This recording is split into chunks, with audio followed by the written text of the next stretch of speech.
Paolo Duarte et ses poulets ne pouvaient rêver d'une meilleure entame des éliminatoires de la Coupe d'Afrique des Nations Cameroun 2019. Charles Kaboré et les siens ont dominé les Palancas Negras d'Angola au stade du 4 août de Ouagadougou pour entrer dans la compétition. Les temps forts de la confrontation et le tour d'horizon d'autres rencontres de cette première journée, suivi de commentaires dans votre magazine.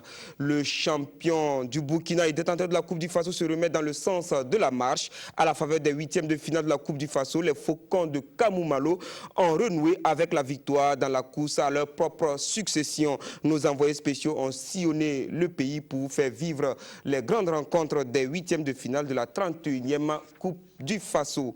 Entre Assemblée générale et compétition de volleyball, l'Office de liaison de l'Afrique de l'Ouest fait de la capitale burkinabé le point de convergence de ses membres. Depuis dimanche, sur le plateau de l'ISSDH est en effervescence d'un championnat de volleyball qui regroupe 6 pays membres de l'OLAO. Et ce lundi matin, les délégués présents à Ouagadougou se sont réunis pour l'ouverture de la 41e Assemblée générale de l'organisme en charge du sport militaire en Afrique de l'Ouest. Mesdames et messieurs, bonsoir et bienvenue au rendez-vous du sport sur la RTB. Le plat d'entrée pour les éliminatoires de la Coupe d'Afrique des Nations de football Cameroun 2019 était bien au goût de Charles Kaboré et de ses coéquipiers dans l'antre du stade 4 de Ouagadougou à la faveur de la première journée. Les étalons ont confirmé leur supériorité sur les Palancas Negras. 3-1 grâce à un doublé d'Aristide Bansé et une superbe réalisation de Bertrand Traoré. Retour sur la prestation des poulains de Paolo Duarte avec Jean-Modeste Ouedraogo. Les étalons du Burkina Faso ont signé leur retour au stade du 4 août par une victoire éloquente. Efficace mais pas convaincant, les garçons de Paolo Duarte se signalent en premier dès la deuxième minute. Le maestro Charles Kaboré cherche Bertrand Traoré dans la profondeur. Gerson Bruno plus prompt sauve les Palancas Negras. Quelques instants plus tard, Aristide Bansé, l'homme en forme des étalons au sens propre comme au figuré, frappe au-dessus. Les étalons maîtrisent parfaitement le jeu et obtiennent un coup franc à la 20e minute.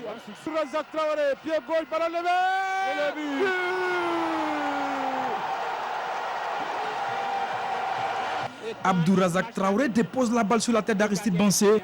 Étalon 1, Palancas Negras 0. Les étalons n'ont pas le temps de jubiler. Dans la foulée, les Angolais surprennent les Burkinabés et filent au but. Stiviago Impérial sauve les siens. Une minute plus tard, Jacinto Dalla profite d'une erreur de la défense et signe l'égalisation. Sur ce but, Issouf Paro est coupable. À la 29e minute, sur ce corner joué à la Rémoise, Péjus Nakoulma frappe en force dans la surface. Le cafouillage ne profite pas à Issouf Paro. Pourtant, le défenseur burkinabé avait l'occasion de se racheter. Les Burkinabés sont dans une bonne dynamique et à la 37e minute, Péjus Nakoulma sollicite un 1-2 avec Razak, mais manque sa reprise. À la 40e minute, enfin, la délivrance. Le crochet de Péjus Nakoulma pousse le portier à la faute. Penalty, indique l'arbitre égyptien. Il n'y a pas de hors-jeu, il n'y a pas de hors-jeu. Il n'y a pas de hors-jeu. Il le crochette. La décision est la bonne. Elle est la bonne. Aristide Bansé se présente face à Bruno Gerson. Voilà. C'est un grand tireur de pénalty. Et voici Aristide. Il va tuer le but. Le doublé.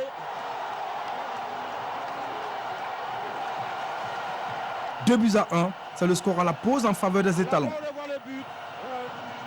À la reprise, les Angolais accélèrent et donnent des tournistes à la défense burkinabé. Les deux latéraux sont chaque fois sollicités et sont mis à rude épreuve. Mais le danger est très vite maîtrisé. À la 57e minute, Jacinto Dalla permet à Hervé Kofi Kwaku de briller. Passé cette période de faiblesse, les étalons reprennent le contrôle du jeu.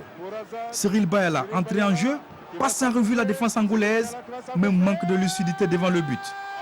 Le champion de la Moldavie avec Sheriff Tiraspol est maladroit. À la 78e minute, Charles Kaboré prend l'information et offre le troisième but à Bertrand Traoré. Bertrand Traoré.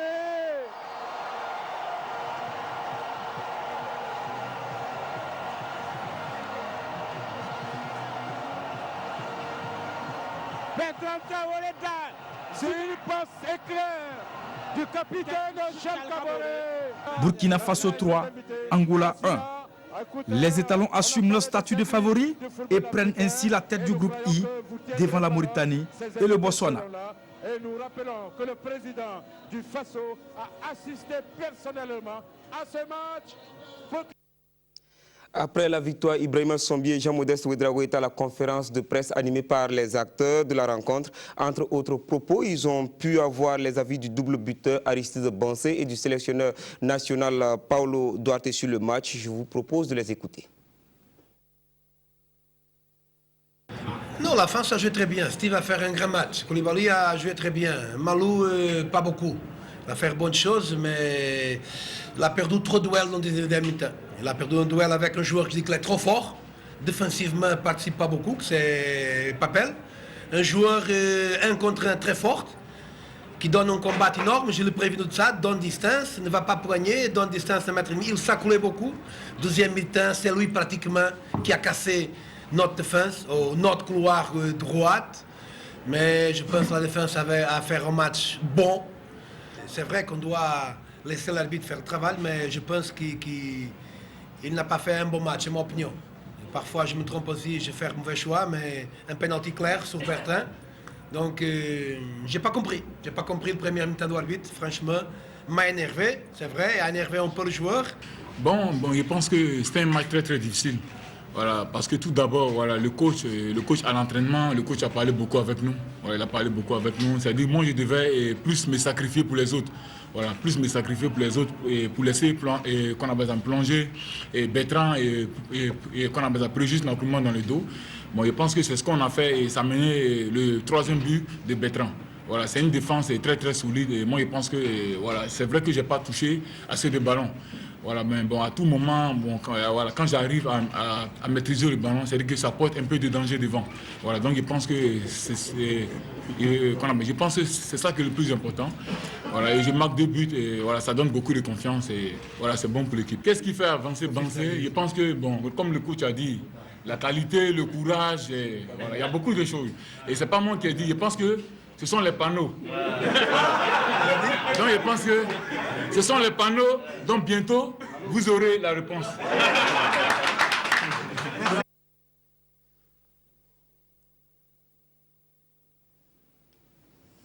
Et ce qui est sûr, Bansé avance. Et pour décortiquer ce match, je reçois Lassina Sawadogo. Bonsoir. Bonsoir, Jérôme. Alors, les étalons qui ont pu mettre 3 buts, on ne va pas dire qu'en attaque ça ne va pas, mais on va s'appesantir sur un secteur, et particulièrement la défense qu'on a vu quand même frileuse sur la rencontre. Oui, la défense frileuse, Jérôme. Est-ce qu'on pouvait s'attendre à mieux? Oui, parce qu'on ne savait pas, on ne connaissait pas l'opposition qu'on allait avoir en face avec ces bons manieurs de ballon qui sont angolais. Et du coup, la défense a dû subir de la vista de Jacinta. On a vu tout à l'heure encore sur quelques images. Et puis aussi, la défense a souffert aussi de l'absence d'un monsieur. C'est vrai que Bakary Koné, on savait qu'il était déjà absent. Mais encore, Issoufou Dayo, à la dernière minute, est absent. Il est remplacé par Issoufou Paro qui sur ce match ne s'est pas montré à son avantage, il faut le dire, ne s'est pas montré à son avantage. Du coup, dans l'axe, la paire Dayo, Paro, Steve. Oui, Steve, heureusement, il faut saluer Steve qui a fait un grand match, un gigantesque match pour Steve Yago. Malheureusement, Issoufou Paro n'a pas su élever son niveau pour être au même niveau que le défenseur de Toulouse. C'est dommage, on l'avait déjà dit ici, Jérôme, sur ce plateau, c'est dommage et on a senti à travers l'absence de Issoufou Dayo qu'il fallait un joueur aussi de devoir, comme je le répète, comme Suleiman Kwanda, qui aurait pu faire le boulot.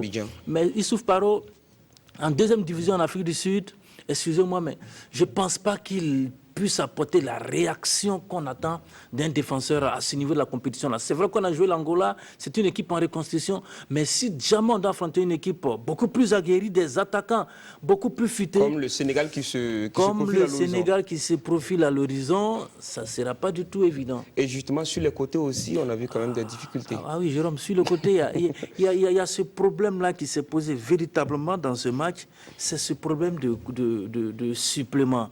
Lorsqu'on a des latéraux, ils doivent être suppléés par des ailiers qui ne viennent pas assumer les tâches défensives Tout repose sur ces latéraux. C'est en cela qu'il faut saluer et avec force l'abnégation de Charles Kaboré Jérôme.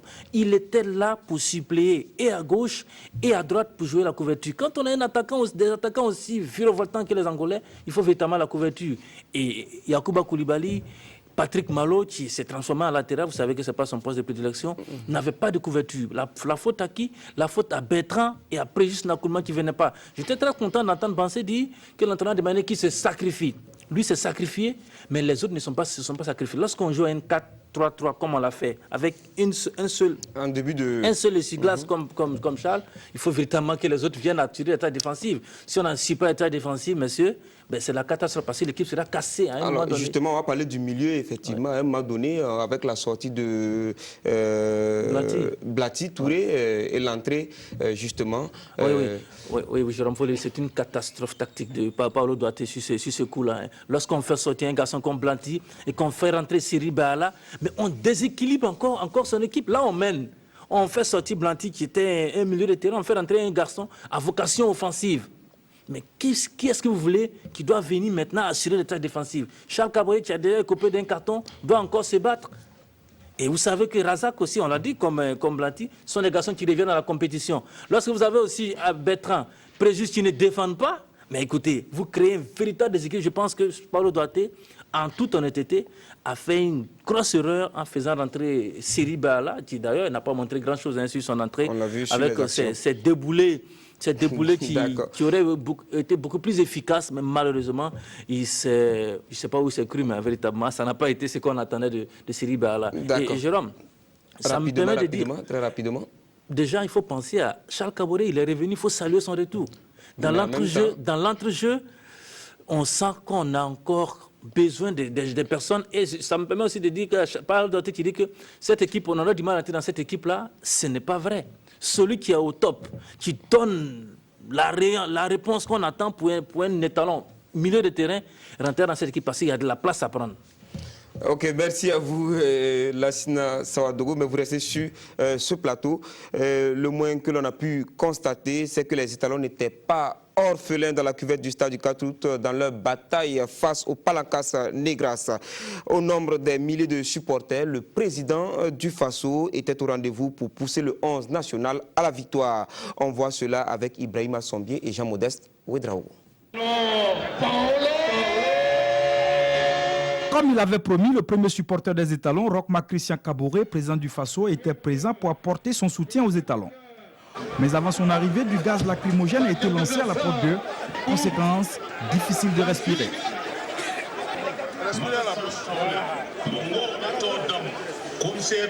Une toux générale s'empare du public.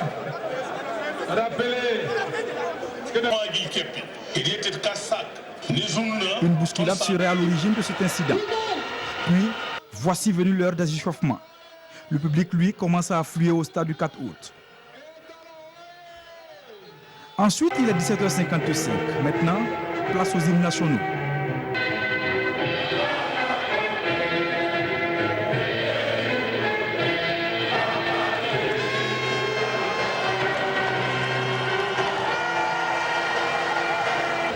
18h, début du match. Les étalons sont maîtres du jeu et se procurent d'énormes occasions. Lorsqu'à la 20e minute, Aristide Bansé ouvre le score, c'est le délire dans les tribunes. Même la tribune officielle explose, sauf le président du Faso, stoïque et imperturbable. Puis dans la foulée, c'est l'égalisation. La joie fait place à l'inquiétude. En tribune de presse, les journalistes s'interrogent. En tribune de presse, les journalistes s'interrogent. Que s'est-il réellement passé? Puis vient le pénalty provoqué par Nakoulma et transformé par Aristide Bansé. À la mi-temps, le score est de 2-1. Les mascottes sont aux anges, mais ce n'est pas fini. L'Union nationale des supporters, le bureau national de soutien des étalons et surtout, les élèves policiers assurent l'ambiance. À la 78e minute, Bertrand Traoré met définitivement les étalons à l'abri. Stade. Chaque action crée des émotions dans le public. Finalement, les étalons s'imposent sur le score de 3-1 au grand bonheur des supporters. Bon, on remercie Dieu le fait qu'on a gagné. Bon, je pense que j'ai encore de quoi faire, mais ça va, l'équipe, bon, le collectif, ça va. Franchement, on est tous contents. Bon, on remercie pour que l'aventure continue. L'essentiel, c'est effectivement la victoire, surtout face à un client aussi sérieux que l'Angola. La joie est totale et chacun y va de sa célébration.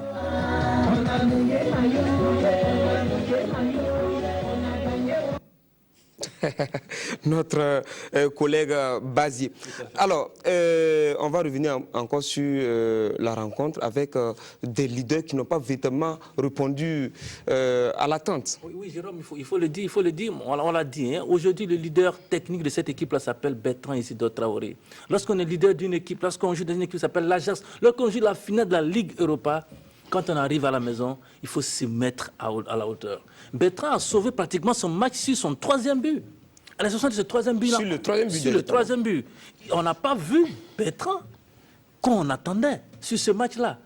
À un moment donné, le public même demandait qu'on le remplace. Bien sûr, on sait qu'il est capable de changer la physionomie des matchs à tout moment, mais il faut véritablement que Bertrand comprenne qu'il doit encore faire un peu plus de sacrifices. Il ne doit pas avoir pitié de son corps. Il doit se lâcher encore, aller au charbon pour nous apporter ce dont on a besoin. Parce qu'on le dit, Jérôme, aujourd'hui on a joué l'Angola. Dans un mois et plus, on jouera le Sénégal. Ce sera un niveau supérieur. Et il va falloir se mettre encore au niveau. Si c'est cette prestation-là qu'on sort contre le Sénégal, j'ai bien peur, mais ça ne sera pas facile. Et pareil aussi pour Alain Traoré qui rentre en cours de match. Alain, c'est vrai que c'est un cadre. C'est peut-être pas un leader aujourd'hui, mais c'est un cadre de l'équipe. Et le cadre a besoin de donner l'exemple. On a vu Alexis Bansé qui a donné l'exemple. On a vu Charles qui a donné l'exemple. On a vu Steve qui véritablement s'est mis dans le moule. Et il faut que les autres, entre grands frères et leaders, soient aussi à la hauteur pour qu'on espère une fois cette année-là pouvoir titiller le Sénégal et puis arracher un ticket pour la Coupe. En tout cas, pour la CAN, ça peut passer, mais pour un niveau supérieur qui sera les éliminatoires de la Coupe du Monde, ça sera très difficile. Moi, je voudrais profiter aussi de saluer les supporters qui sont venus au stade. C'est vrai que le stade n'était pas plein, Jérôme. Ça, c'était un dommage. Moi, je ne peux pas comprendre, Jérôme.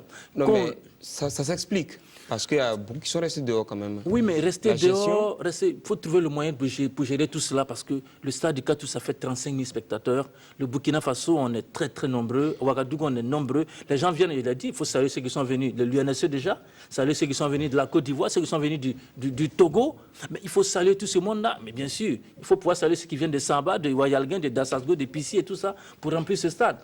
Et ça, on ne doit pas pouvoir jouer au stade du 4 août avec un stade à moitié vide pour être négatif. C'est pas normal. En tout cas, chapeau à ceux qui sont venus, même s'ils ont été battus par la pluie. Et aussi, ils ont respiré le gaz lacrymogène. Bien sûr, c'est dommage. Le gaz lacrymogène. Vous restez toujours sur ce plateau et nous verrons des résumés de quelques matchs de cette première journée des éliminatoires de la CAN Cameroun 2019. Et nous commencerons par nos adversaires de poule. Le Burkina et l'Angola sont dans le groupe I, en compagnie donc du Botswana et de la Mauritanie qui se sont affrontés samedi au National Stadium de Gaborone. La réalisation, s'il vous plaît, on verra les images. Domination des zèbres du Botswana. On va voir les images si la réalisation est prête. Donc, pour la confrontation, voilà donc les Botswanais qui sont en bleu ciel et qui ont dominé une bonne partie de cette rencontre avec des occasions claires et nettes, mais les Botswanais qui vont finir par perdre le gain de ce match. Voilà une autre occasion. Et ce sont les Mauritaniens, les Mourabitouns, qui vont créer la surprise en allant ouvrir le score à la 78e minute grâce aux sociétés de Tataouine, un club local, Abdelahi Soudani, donc à la 70e minute, qui donne la victoire donc aux Mourabitouns de Mauritanie, défaite logique donc du 121e devant le 104e au classement FIFA du 1er juin dernier. Une autre équipe, c'est le Sénégal, notre adversaire en éliminatoire de Coupe du Monde. Les Lions de la Teranga ont largement battu le Nzalang national de Guinée équatoriale. 3 buts à 0, doublé de Moussa Sow, 50e seconde et 71e minute. Et le troisième but est signé Idrissa Ganagé à la 91e minute. Donc voilà le deuxième but de Moussa Sow. C'était à la 71e minute avant que Idrissa Ganagé ne vienne parachever le travail. Commencé par Moussa Sow sur son doublé. Donc le Sénégal, notre adversaire pour les éliminatoires de la Coupe du Monde, qui s'impose 3-0 devant le Nzalan national de Guinée équatoriale dans le groupe A. À Bouaké, dans la poule H, les Ivoiriens, les éléphants de Côte d'Ivoire ont été surpris. On va le voir, les éléphants de Côte d'Ivoire qui ont été surpris à Bouaké par le Sili national de Guinée. Ce sont juste nos voisins d'à côté. Et pourtant, ce sont les Ivoiriens qui avaient non, là, c'est plutôt Afrique du Sud, le Nigeria qui recevait l'Afrique du Sud, notre adversaire également dans les éliminatoires à la Coupe du Monde. Et le premier but signé Tokelo Ranti à la 53e minute. Une grande surprise et un coup de massue pour les garçons de notre ancien sélectionneur, Lassina Sawadogo, qui est notre. Donc, à la 53e minute. Et regardez cette contre-attaque des Sud-Africains. Contre-attaque éclair en 2 touches de balle. Ils sont dans la surface de réparation. Les gardiens qui étaient sortis pour contrer Percy Tau à la 79e minute. Et ça fait 2-0 pour l'Afrique du Sud. Et les Cranes d'Ouganda sont allés battre les Requins bleus, notre autre adversaire, 1-0 à Praia. Et après cela, on verra donc la Côte d'Ivoire. La Côte d'Ivoire donc à Bouaké dans le groupe H qui s'est fait surprendre par le Sili national alors que ce sont les Ivoiriens qui ont ouvert le score grâce à Seydou Doumbia à la 15e minute. L'égalisation va venir avec Sadio Diallo à la 22e minute. Diallo donc qui répond à Seydou Doumbia. On regarde un peu cette percée du Sili national dans la défense des éléphants et c'est le but égalisateur, 22e minute. Mais en seconde période, les Ivoiriens vont revenir à la charge, toujours grâce à Seydou Doumbia qui va signer son doublé. Et voilà, donc l'offensive, il sert et il sera encore à la réception pour battre le portier guinéen pour le 2-1. Mais les Ivoiriens qui ne savent pas conserver, ils vont se faire rejoindre encore au score par les Guinéens et cette fois-ci, ce sera grâce à François Kamano. Il y avait une faute au départ, mais l'arbitre estime qu'il a laissé jouer l'avantage. Donc c'est à la 66e minute et le but de la victoire guinéenne va venir à la 79e minute grâce à Nabi Keïta. Voilà le but, la défense ivoirienne qui joue arrêté et finalement la Guinée qui va aller s'imposer en déplacement à Bouaké, 3-2 devant les éléphants de Côte d'Ivoire. Et je vous le disais, les Cranes d'Ouganda sont allés battre les Requins bleus de Cap-Vert 1-0. Et aussi, ce sont nos adversaires dans la course à Russie 2018. Dans la poule D, les Fennecs d'Algérie ont assuré le minimum d'1-0 face aux éperviers du Togo dans le chaudron du stade de Blida. L'Algérie du nouveau sélectionneur Lucas Alcaraz n'a pas raté l'ouverture des éliminatoires de la CAN 2019. Opposé au Togo, les coéquipiers de Nabil Bentaleb l'ont emporté sur la plus petite démarche, 1-0. Un lob somptueux signé Sofan Hani permet donc à l'Algérie de prendre la tête du groupe D aux côtés du Bénin. Prochain rendez-vous en mars 2018 en Gambie. Dans ce groupe D, le Bénin a battu la Gambie 1-0. Lassina Sawadogo, c'est sûr que vous n'auriez pas voulu être à Blida. C'est souvent chaud dans le football, mais il y a des acteurs qui travaillent pour faire du foot, pour faire jouer au football. Son premier rôle, celui de rapprocher les footballeurs, mais aussi les peuples à travers des activités comme la nuit du football africain qui se tiendra à Ouagadougou le 17 juin. Et pour en parler, je reçois le promoteur Yves Sawadogo. Bonsoir. Bonsoir. Et merci d'être venu sur ce plateau. Vous étiez au stade du 14, vous avez vu la rencontre des étalons et vous avez aussi suivi un peu la première journée à travers différents stades. Quelle lecture vous en faites? Écoutez, déjà, bravo aux étalons pour cette victoire arrachée face à une équipe angolaise très technique, hein, qui, avec un football porté vers l'avant, donc un football offensif et des milieux excentrés d'une rapidité incroyable. Je crois que nous avons su négocier ce match. Finalement, on le gagne. Ouais, donc bravo aux étalons. Et puis, on espère, je dirais, une suite favorable. Voilà. Mais je pense qu'il y a de la place. Hein. Je crois qu'on peut rêver. Et il est même bon de rêver. On a une belle équipe. Donc, je le disais la dernière fois, on n'a pas une équipe, une sélection nationale, mais on a une équipe. Donc, des gens, on a l'impression que ces gens-là jouent ensemble depuis très longtemps. Donc, on voit un peu la grosse activité d'un joueur comme Charles Caboret, qui est vraiment à son aise au milieu de terrain, en milieu de terrain, pardon. On voit Bertrand Traoré, même si il a été, je dirais, un peu transparent tout au long de ce match, on a vu un joueur qu'on attendait justement, et il a répondu par ce but qui libère véritablement notre sélection. Alors, on a vu Alexis Bansé aussi. Sublime.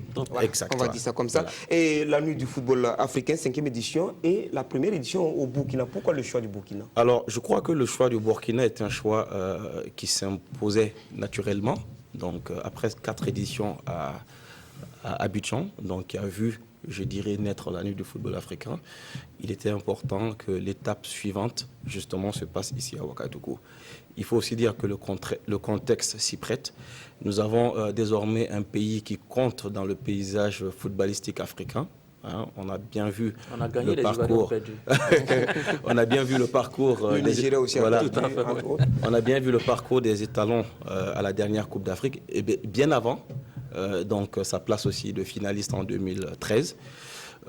Bertrand Traoré, encore, qui est notre fierté et qui montre justement à l'Ajax Amsterdam, Chelsea, Ajax Amsterdam, qu'il a vraiment le niveau. Et courtisé par beaucoup de grands clubs Exactement. Européens. Voilà. Donc le choix de Ouagadougou est un choix, je dirais, qui s'imposait. On sait aussi tout l'amour que le public burkinabé a pour le sport roi.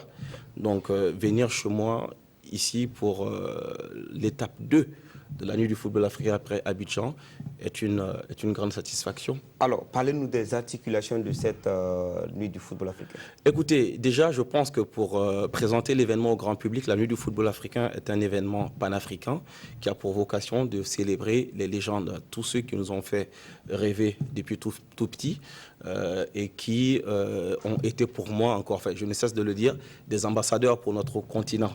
Donc, justement, vous pouvez citer quelques figures qui seront là? Ben, on a des joueurs comme François Omambik, Patrick Mboma, on a des gens comme El Adjouf, Khalilou Fadiga, Rabat Madjer, Kaloucha Boulia, Georges Kouya aussi. Donc on attend une confirmation de Georges Kouya. On a Roger Mila aussi, Joseph-Antoine Bell, Noureddin Naïbet, Moustapha Hadji, Eric Bailly aussi. Donc, Traoré, Bertrand et Alain Traoré. Voilà, tout à fait. Des Burkinabés, bon, ils ne sont plus à présenter, mais ils sont chez eux. Et je crois qu'on a encore de belles confirmations et même, je dirais, des surprises. Adebayor aussi. Salif Keita et Seydou Keita également. Voilà. Donc Titi Camara aussi. Titi Camara aussi. Donc on aura, mais surtout un plateau avec plusieurs générations, je dirais, de footballeurs. Voilà. Et qu'est-ce qui va se passer justement? Alors, on aura un match de gala qui opposera les légendes du football africain, je dirais, à une équipe de plusieurs générations des étalons. Donc, on partira depuis l'époque des Amadou Traoré, le Rouquin, en passant par SAP Olympique, pourquoi pas. Zico, Dagano, Kéré, Raïm, je dirais Narcisse, Firmin Sanou. Donc l'intérêt pour nous, l'idée pour nous, c'est de remettre, je dirais, toutes ces personnes en scène. Je crois que beaucoup sont absents des terrains depuis un bout de temps. On ne sait pas ce qu'ils sont. Beaucoup ont poussé des bédaines aussi. Hein. Mais bon, après, quand on arrête de jouer, c'est... Voilà, on aura Tongo Mamadou aussi qui nous a fait rêver en son temps. Et je dirais une belle... Il y a Ben Badi de la Côte d'Ivoire qui vient, n'est-ce pas? Ablaye Traoré Ben Badi, Alain Guaméné, Cyril Domoro aussi. Donc je pense qu'on a Voilà. Et à jour J-5, comment se présentent les choses déjà? Écoutez, on continue de travailler, il y a du boulot encore à faire. Donc on est chaque jour au quotidien, on travaille d'arrache-pied pour être prêt le jour J. Je pense que M. Salvador Lassine. Ça se passe bien parce que... Ça se passe bien, la RTB est partenaire et on est en train de mettre les petits plats. Ah oui, la RTB toujours que de grands événements. Bien sûr, pour que tout soit au nom. Vous savez que c'est présidé par le président du FASO, Jérôme. C'est quand même quelque chose de très important à souligner. C'est la confiance quand même du premier responsable de ce pays-là. Et il faut saluer déjà son implication pour la réussite de la nuit du football africain et puis saluer tous ses partenaires là, qui ont bien voulu accompagner l'événement. Je pense qu'aujourd'hui, on est très heureux. On est très heureux que Ouagadougou soit le centre, la capitale, le phare du football africain. Et en même temps, je ne vais pas m'empêcher de vous poser une question. Ce sera en direct sur la RTB? La nuit, en direct, en clair, en live, sur les antennes de la radio-diffusion télévision du Burkina. Voilà. Donc, merci beaucoup. Déjà, il faut être au stade municipal pour voir ces anciennes gloires. Ces anciennes gloires, ces nouvelles gloires. Le samedi, sous le coup de 16h, il faut être au stade municipal.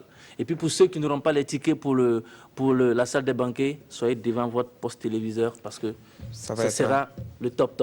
On fera revivre, je dirais, des moments,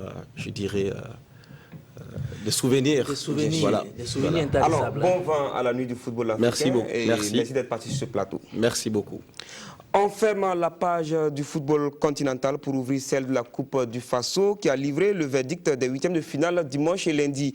Au stade municipal Issoufou Joseph Konombo, l'étoile filante de Ouagadougou a confirmé sa forme de cette fin de saison en dominant l'AS Douane 3-1, Issaka Ouedraogo, Salif Ouedraogo et Mahamadi Ouena pour le reportage. L'étoile filante de Ouagadougou a eu du mal, mais a fini par briller au stade Issoufou Joseph Konombo. Malgré une ouverture matinale du score à la 6e minute par Ibrahim Sawadro, les Stars se font bousculer par des douaniers volontaires. À 2 minutes de la pause, les Gabelus reviennent dans la partie grâce à Raoul Consega. Un but partout à la mi-temps. À la reprise, les douaniers, galvanisés par le but égalisateur, mettent la pression. Il faut être à la traîne jusqu'à la 54e minute. Abdoulaye Zongo redonne l'avantage aux Bleus Blancs. À 2-1 pour les faux, le match gagne en intensité. Les douaniers sont toujours menaçants, mais pêchent dans le dernier geste. Ousmane Convolvo, entré en cours de jeu, enterre les derniers espoirs des hommes de Jean Jaurès Baya. Score final, 3-1 pour l'étoile finale de Ouagadougou. Dans l'ensemble, c'était un bon match et nous sommes sur une bonne dynamique et j'espère que c'est cette dynamique-là qui nous a permis d'avoir le gain de ce match-là. C'est bon pour le moral et c'est bon pour la suite du championnat. Le plus important, c'est le contenu. On n'a qu'à voir le projet qui est en place et puis bon, aujourd'hui, les enfants ont bien déroulé, seulement on a manqué des chances. Une 5e victoire d'affilée de l'EFO qui confirme la bonne forme physique et mentale actuelle des Bleus et Blancs. Et sur le camp militaire de Dédougou, le RCK, tenant du titre, s'est vengé du RCB sur la plus petite des marques 1-0, Ibrahima Sombier et Dabakini. Fini la traversée du désert. Le RCK peut enfin souffler. Les Faucons du Kadiogo ont pris le meilleur sur les Racing Men de Bobo Dioulasso, 1-0, synonyme de qualification pour les quarts de finale de la Coupe du Faso 2017. Dès l'entame du match, les deux équipes se jettent dans la bataille. Les occasions sont du côté du rail. Les garçons de Kamoumalo dominent, mais ne marquent pas. Même si par moments le RCB se montre dangereux. Mi-temps, 0-0. À la reprise, l'on procède à quelques réajustements. Mohamed Diarra prend la place de Dieudonné Traoré dans les perches du RCB. On injecte du sang neuf de part et d'autre. Le Rail Club du Kadiogo pousse, mais le but semble être loin.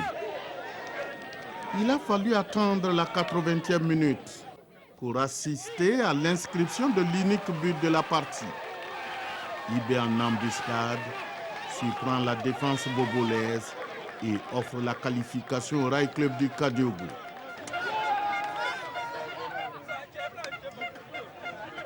au-delà même de la revanche, mon équipe était dans un tourbillon, il faut le reconnaître, parce que ça fait 5 matchs d'affilée, on n'a pu prendre que 2 points. Donc on était réellement en difficulté.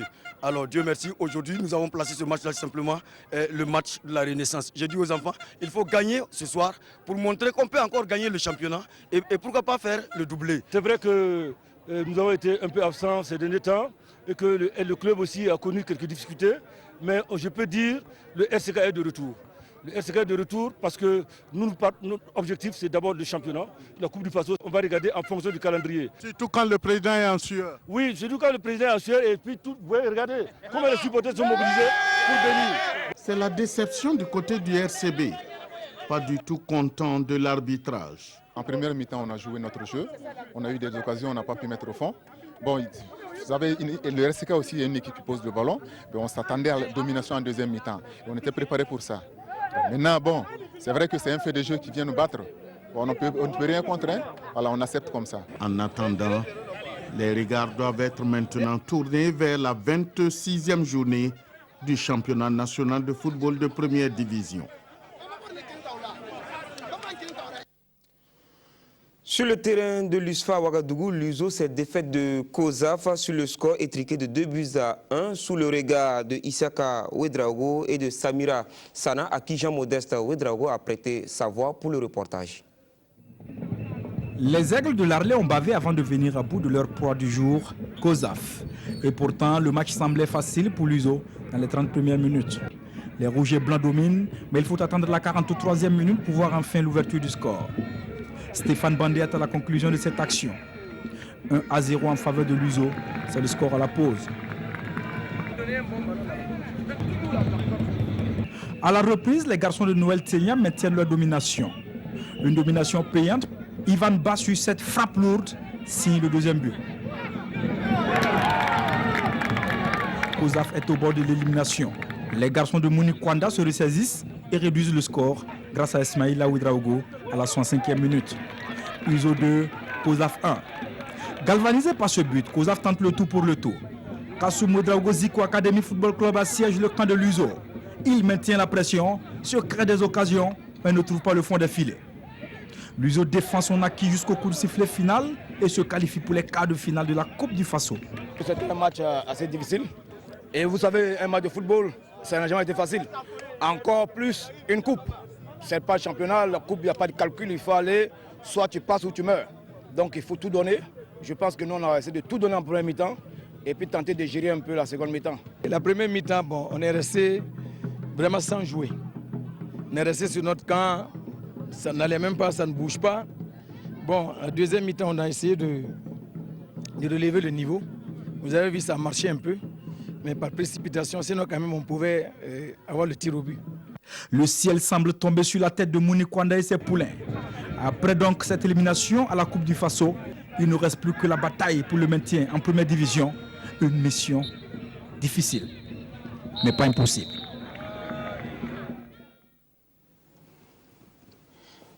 Au stade Batiebo Balibié de Koudougou, notre super galien Mathias Drabo et Christelle Dabré ont assisté au choc des académiciens entre Salitas et Raimo FC. Ce dernier a fait respecter son statut de club de première division en balayant Salitas, club de deuxième division, par le score de 2-0. Voici le reportage de notre duo de reporters Samo dans la capitale du Cavalier Rouge.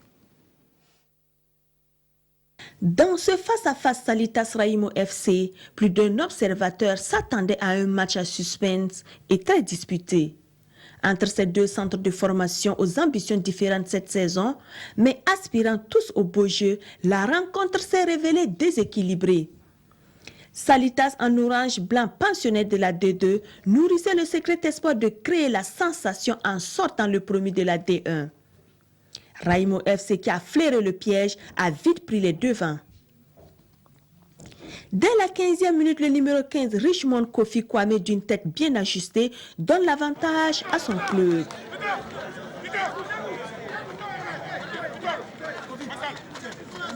Salitas n'a pas eu assez de temps pour se reprendre. À la 19e, Maudit Cissé et le dossard 17, aidé par une bourre du portier Rodrigo Ouedraogo, accentuent le résultat. Salitas 0, Raimo FC 2. Les Oranges Blancs ont beau se dépenser, ils terminent la pause sur ce retard de 2 buts. Moment mis à profit par les encadreurs techniques pour les consignes à observer en deuxième période.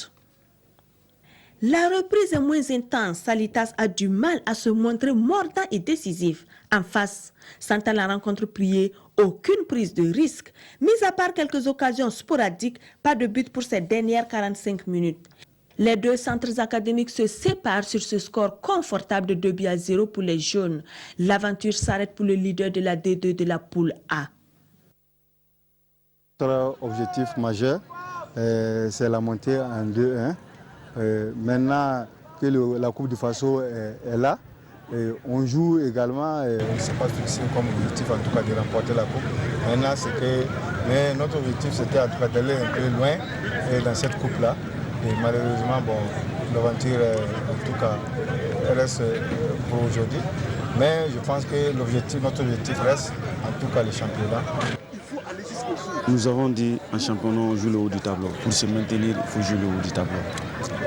La Coupe du Faso, c'est toutes les équipes qui veulent aller en finale remporter la Coupe. Nous jouons pour la Coupe du Faso. Nous allons tout faire pour aller en finale. Bourema Zongo et son club en regain de forme voient gros. Prochaine sortie majestique lors de la 26e journée des D1. À Boromo, l'opposition ASFB-BPS n'a pas été des plus tranquilles. Entre l'état du terrain qui a mis à mal l'intégrité physique des acteurs et les décisions arbitrales fortement contestées par les bancs, les jaunes et noirs de Bobo Dioulasso ont signé une difficile qualification pour les quarts de finale. Amadou Ilboudo et Kalfa Ouattara de retour de la capitale des Bali.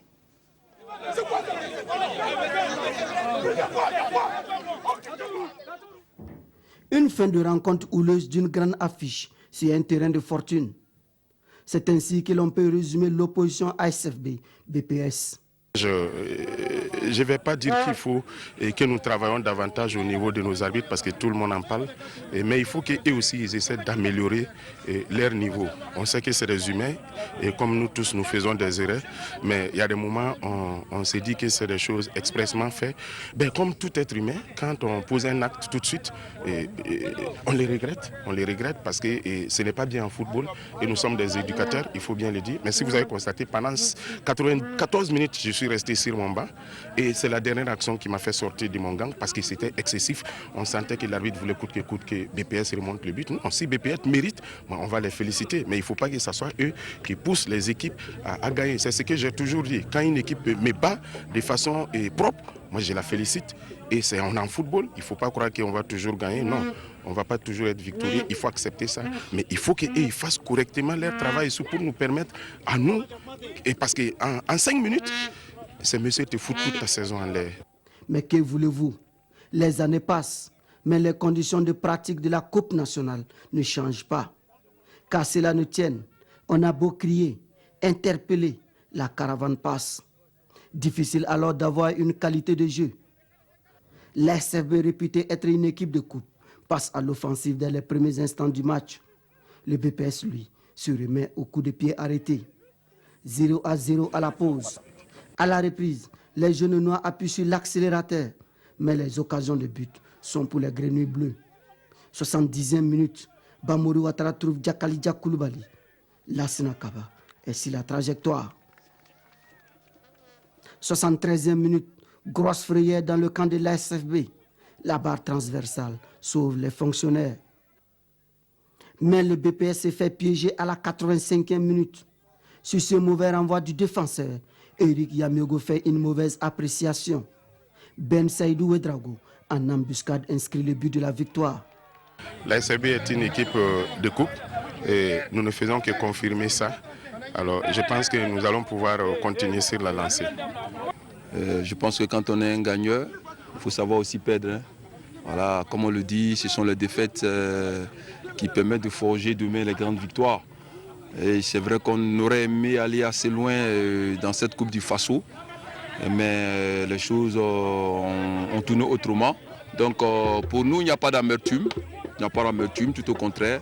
Je pense qu'on a tiré beaucoup de leçons de ce match. Pour Yaya Kone, l'objectif reste une demeure, le maintien dans l'élite. Bien sûr, notre objectif majeur, c'est le maintien. Voilà, et je pense que moi et mes joueurs, et voilà, et toute la population, on est tous dans cet objectif. Je pense que pour nous, comme je l'ai dit, ce match, c'est un bonus. Pour moi, c'est plus un match de mise en train pour préparer voilà, les futurs matchs du championnat. L'RCB entend sauver sa saison à travers un parcours honorable en Coupe du Faso. AS Tema Bokin USFA, initialement programmé sur le terrain provincial de Boussé dimanche après-midi, n'a pas pu se jouer au lieu et à la date prévue, et pour cause, l'état du terrain que vous voyez sur les images de Dilare Yen. La rencontre a été finalement délocalisée à Zignaré lundi matin. Victoire donc de l'USFA 2-0 sur l'AS Tema Bokin. Alors, l'AS Sonabel s'est difficilement débarrassé de l'USCO 5 tirs au but à 4 après un score nul de 0-0 à l'issue du temps réglementaire. À Sabou, l'AS Coupela s'est débarrassé aussi de l'AS Zone B 2-1. Alors, Lassina Sawadro, je vous voyais rire sur les images de Dilare Yen sur l'état du terrain provincial de Boussé. On ne finit pas d'en parler, les programmations des matchs de Coupe du Faso. Oui, hein, je riais, mais je riais très très jeune parce que c'est à ne rien comprendre, hein, Jérôme. C'est à ne rien comprendre lorsqu'on voit le stade de Boussé. On se demande véritablement si nos responsables de football sont allés voir, déjà constater l'état du terrain avant de programmer ce match USFA, donc AS Tema Bokin sur ce terrain. Et ce n'est pas que le seul terrain, Jérôme. On voyait tout à l'heure aussi le reportage de Khalifa Ouattara à Boromo. L'an passé, on se rappelle encore des images de Kini Daba. Bien sûr, Boromo, ce n'est pas un premier cas. Kini Daba, l'année dernière, est allé chercher des nattes. Au lieu de bancs de touche, au lieu de bancs de touche. Je pense que c'est vrai au départ, la Coupe du Faso qui se voulait une compétition populaire, qu'on devait rapprocher des populations, doit changer d'approche. Changer d'approche parce que l'intégrité des joueurs est toujours mise en mal lorsqu'on les voit sur certains terrains. On ne peut pas jouer en première division, jouer 26 journées, se faire payer par mois, se soigner, les dirigeants vous soignent et vous allez jouer sur un terrain comme ça. Moi, j'en veux aussi aux dirigeants, aux présidents des clubs. Il faut pouvoir taper du poing sur la table parce qu'on ne peut pas aller risquer l'intégrité physique des joueurs sur ce terrain-là. Et puis revenir, la fédération, comme si elle ne s'en foutait pas mal, elle continue de programmer ces matchs-là. Je pense que l'Assemblée générale... Et on trouve la dernière solution pour aller à Zignaré alors qu'on aurait pu peut-être... On aurait pu aller à Zignaré au lieu d'aller à Boussé. Voilà pourquoi c'est pas normal. Moi, je pense qu'il faut revoir les tests. C'est vrai qu'à un moment donné de notre histoire, on a voulu que le football se rapproche des populations. Mais aujourd'hui, avec ce qui est devenu le football, avec le professionnalisme qu'on vient apporter à ce football-là, alors, vous savez qu'on disait tout à l'heure, on a envie d'aller à la Coupe du Monde. C'est pas en montrant ce visage hideux-là de nos terrains-là qu'on gagnerait en notoriété pour la Coupe du Monde. Des joueurs qui vont sur ces terrains, Jérôme. Merci. Après tout, je pense que la logique a été respectée. Hein. Les équipes qui devaient gagner pratiquement ont gagné. Et on a les affiches en même temps des quarts de finale. Tout à fait, les affiches des quarts de finale. On a USFA, Raimo. On a EFO, ASFB, deux équipes de coupe qui s'affrontent pour ces quarts de finale. On a USO, ASK, l'ASK hein, qui est la seule équipe rescapée de la deuxième division qui se trouve donc à ce niveau de la compétition. Et puis on a AS Sonabel, Rai Club du Kadiogo. Ces matchs sont prévus pour le 8 juillet prochain. Donc, à ce qui paraît, ces matchs doivent se jouer sur des terrains gazonnés. On va dire ouf, enfin, parce que là, on va nous éviter ces spectacles qu'on a vus tout à l'heure, que ce soit à Boromo, à Boussé, même si on aime bien ces populations-là. Si le terrain n'est pas bon, il faut pouvoir le dire. Merci à vous, Lassina Sawadou. C'est avec vous qu'on referme cette page de Coupe du Faso, 8e de finale. C'est bien fini pour les Jeux de l'USUBF 2017, version universités et grandes écoles. Hier, dimanche, au Palais des Sports Ouaga 2000, l'université Ouaga 1, Joseph Kizerbo, a pris le dessus sur l'école supérieure des travaux publics. 48 à 35, vous l'aurez compris, nous sommes en basketball. Cette tombée de rideau annonce le retour des compétitions USUBF dans le paysage sportif avec toutes ses compétences. Yafama Roger Kam et Lassina Sawadou. Clap de fin pour les finales USUBF des universités et grandes écoles. Une union des sports scolaires et universitaires qui avait laissé place à un divorce entre acteurs des sports et des enseignements. Mais la présence des 3 ministres à ces finales est la preuve que les morceaux ont été recollés et l'union est à nouveau de retour. On est en pleine discussion pense que c'est une question de compréhension, d'entente. Il n'y a pas de souci. Je pense que nous sommes là pour accompagner. Bon, il y avait eu un dilemme là-dessus, bon, parce que le ministère des Sports voulait toujours faire ces compétitions. Bon, le MINA voulait le faire aussi. Je pense qu'il n'y a pas de problème. On va s'entendre, s'arranger pour qu'il y ait de belles compétitions, pour que nos jeunes puissent faire le sport. Je pense qu'il n'y aura pas de souci en cela, parce que c'est l'intérêt des jeunes, l'intérêt des sportifs que nous souhaitons. Je voudrais tout simplement dire que l'année dernière, nous avons passé, les techniciens ont passé le temps à réfléchir sur un modèle et même ont oublié de budgétiser. Nous avons eu des problèmes de budget et comme le disait tantôt le ministre, c'est l'intérêt des enfants qu'il faut mettre en avant et pas seulement du point de vue compétitif, parce que vous comprenez qu'au niveau de l'éducation, nous voulons aussi que le sport soit une discipline d'apprentissage. Tout le monde ne sera pas mathématicien ou philosophe. Il y aura des grands sportifs, il y aura des artistes, il y aura des musiciens. Donc, c'est cette vision-là que nous avons voulu négocier et faire comprendre aussi au ministère des Sports afin qu'il sache mieux nous accompagner par rapport à cette question du sport. Ouf, de soulagement au grand bonheur des acteurs qui peuvent se féliciter de la promesse de la remise en place de la Fédération des sports scolaires et universitaires par le ministre Tahirou Bangré. Des finales qui viennent juste après celles des Jeux universitaires. D'aucuns parleront même d'activités de trop. Je pense qu'on a eu le temps avec les Jeux universitaires de s'échauffer un peu. Et puis le moment le plus sérieux est arrivé avec cette compétition qui est organisée par les trois ministères, en fait avec le ministère du Sport sur l'avant-plan. Donc je pense que c'est jamais trop. J'étais en train de réclamer tout de suite pour le secondaire. En second, on aura 3 compétitions. Mais pour le sport, il n'y a pas d'énergie à économiser parce qu'il faut les dépenser. Il faut faire en sorte que le mouvement ne baisse pas. Et pour les étudiants qui n'ont pas assez de moments pour s'amuser sur le terrain, c'est une occasion très rare pour eux. Et nous sommes très contents que ça puisse se faire là. Équivoque levé, la finale basket met aux prises l'université Ouaga 1, professeur Joseph Kizerbo, à l'université supérieure des travaux publics de Ouagadougou. 2 équipes qui ont l'avantage d'avoir en leur sein des joueurs du championnat. Armel Ouedraogo chez les jaunes, Thierry Baziemo Bioun Camille chez les noirs. Un match enlevé dans lequel les 2 équipes se donnaient coup sur coup. 27-22 au premier quart-temps. Ouaga 1 va faire le trou pour atteindre la pause avec un +12. Les prix pour les différentes équipes en médailles d'argent et de bronze ont été remis pendant cette pause. Ouaga 1 va rester dans la dynamique et s'imposer logiquement sur le score de 48-35 à l'issue des 2 derniers quart-temps. À handball dame, Ouaga 2 prend le dessus sur son homologue de Ouaga 1.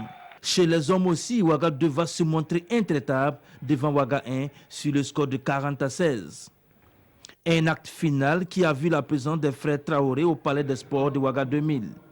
Le palmarès est complété en football homme par l'université de Koudougou et en dames par l'école nationale de police. Le volleyball est dominé en hommes et en dames par l'université Ouaga 2. L'université Ouaga 1 dames est championne en basketball.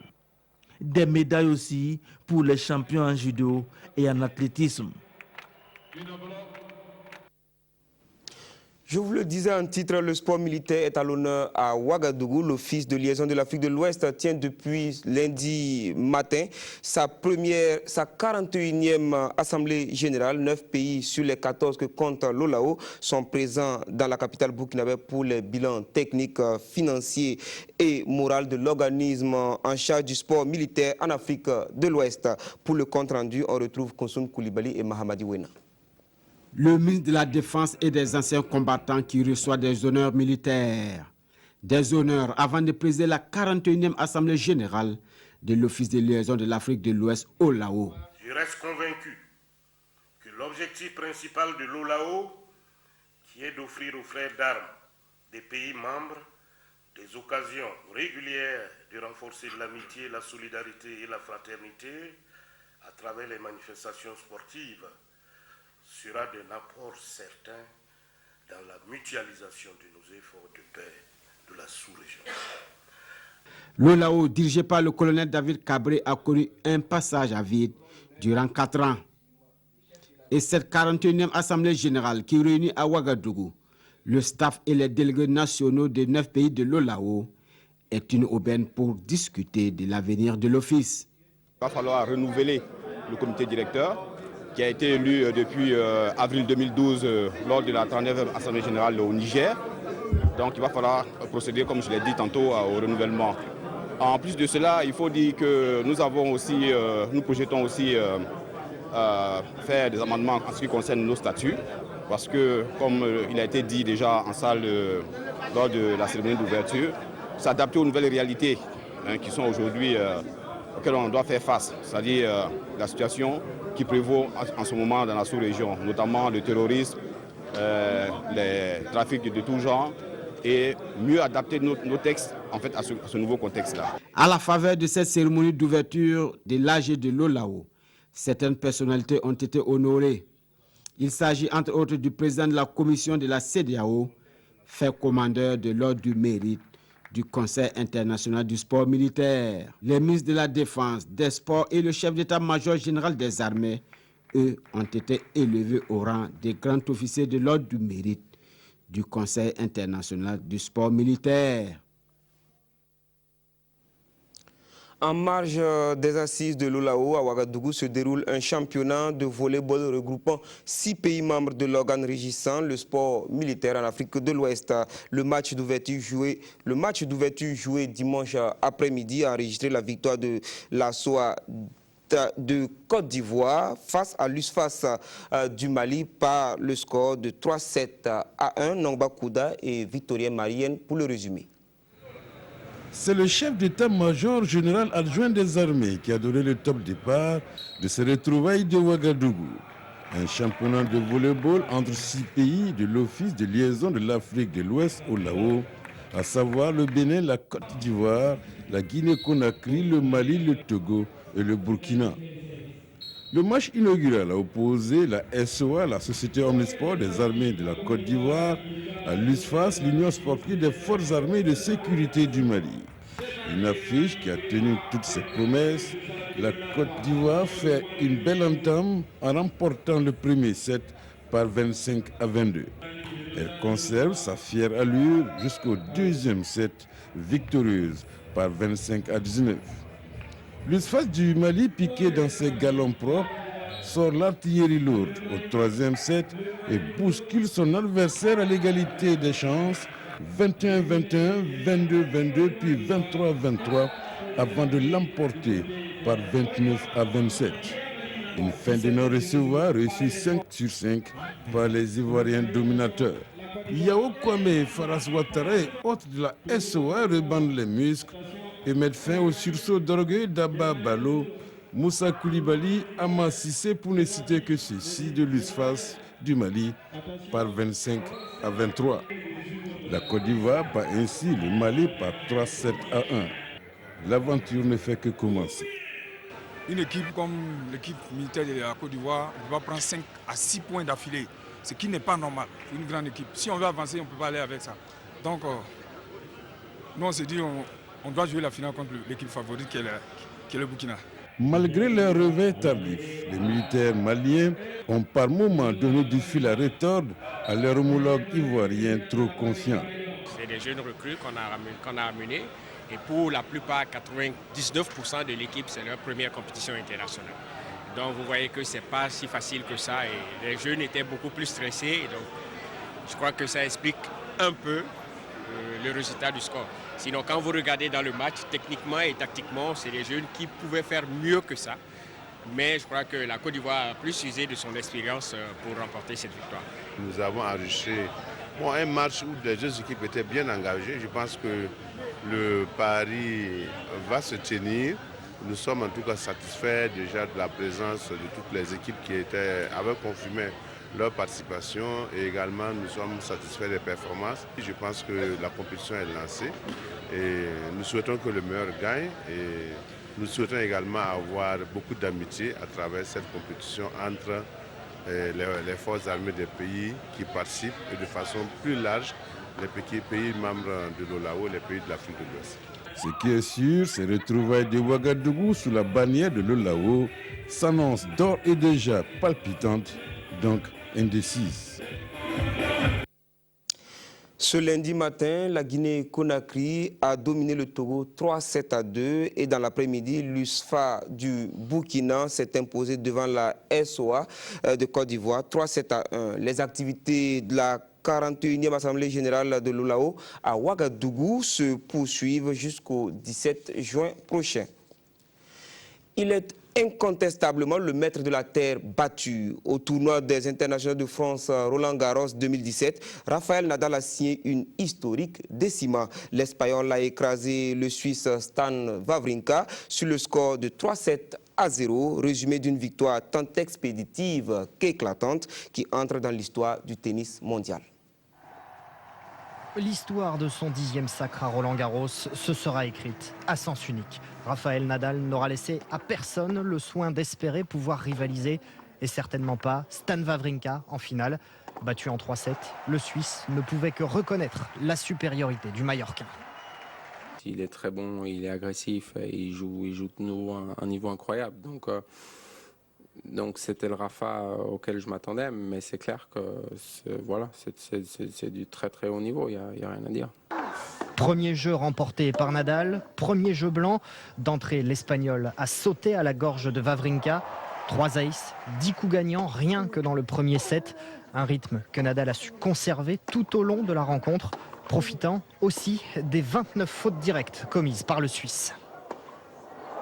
I know Wawrinka is a very dangerous opponent, so my mentality was there all the time, thinking that I cannot give him the chance to be back on the match, because then he starts to hit so strong from the baseline and he's able to produce amazing shots. Les 2 manches suivantes auront été des copier-coller de la première. Wawrinka tente des changements de rythme, mais en face, Nadal est non seulement attentif, mais aussi physiquement au point. L'Espagnol est sur toutes les balles. Une défense et surtout des contre-attaques menées avec autorité pour une victoire en 3-7 en 2 h et 5 minutes. Aucun set concédé et seulement 35 jeux perdus porte d'Auteuil cette année. Les statistiques ne mentent pas. Nadal, redevenu numéro 2 mondial, a tout simplement retrouvé sa terre.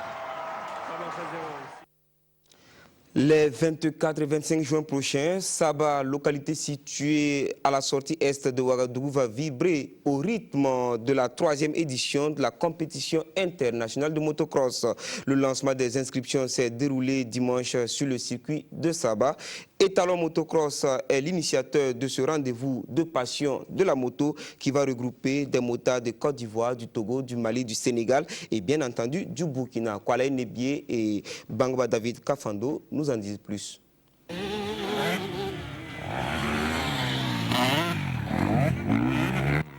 Saba est le lieu par excellence de motocross au Burkina Faso. Saba sera la capitale internationale de motocross les 24 et 25 juin prochains, et ce, à l'occasion de la 3e édition de la compétition internationale de motocross. L'événement est piloté par Étalon Moto Club, le dernier né des clubs de motards au Burkina Faso. Cette année, tout comme pour les éditions précédentes, les compétitions seront ouvertes dans chaque catégorie.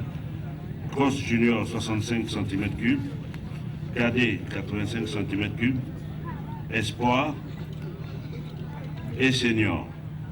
Cependant, il y aura la coupe Yamaha Krypton et cette compétition est donc ouverte à tous les pilotes des pays participants remplissant les conditions stipulées dans les règlements de la compétition. Et il existe à nos jours 3 moyens de s'inscrire. Sur notre site internet etalonmotoclub.com et par mail sur info@etalonmotoclub.com ou par téléphone au 70 21 64 30.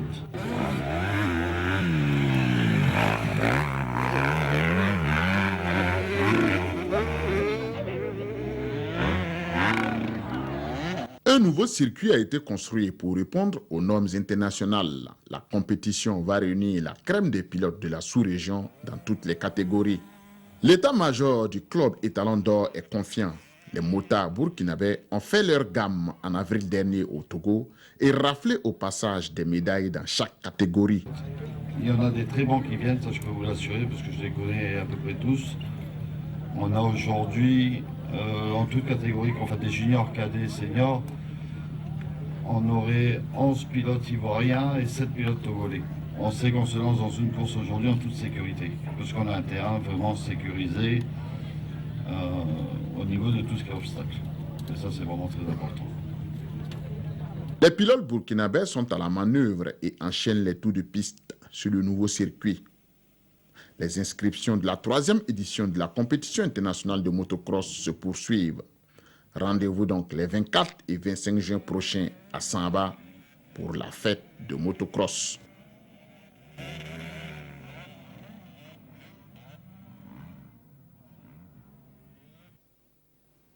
Dans nos régions et plus précisément à Diapaga, on a joué pour la première édition de la Coupe du maire de Diapaga le 27 mai dernier sous le thème « S'unir pour bâtir ».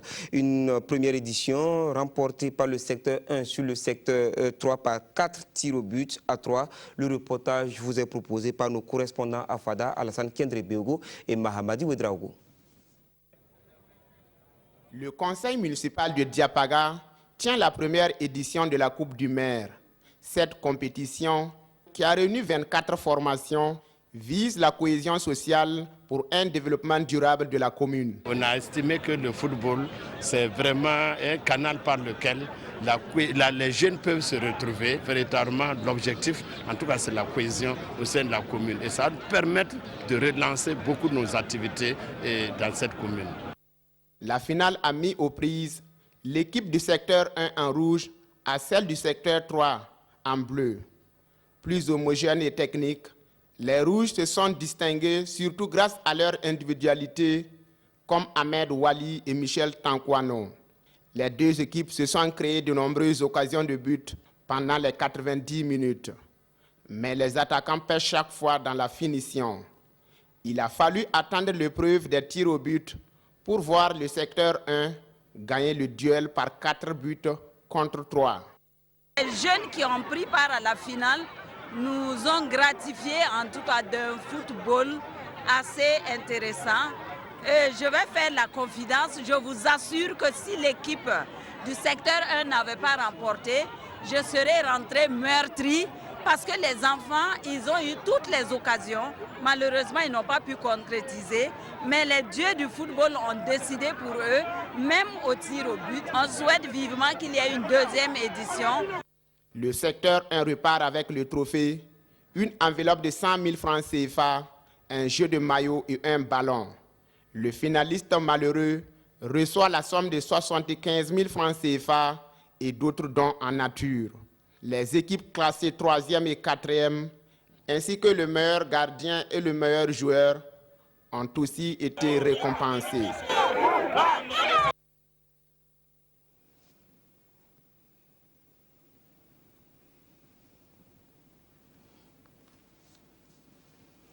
Et l'information continue sur www.rtv.bf.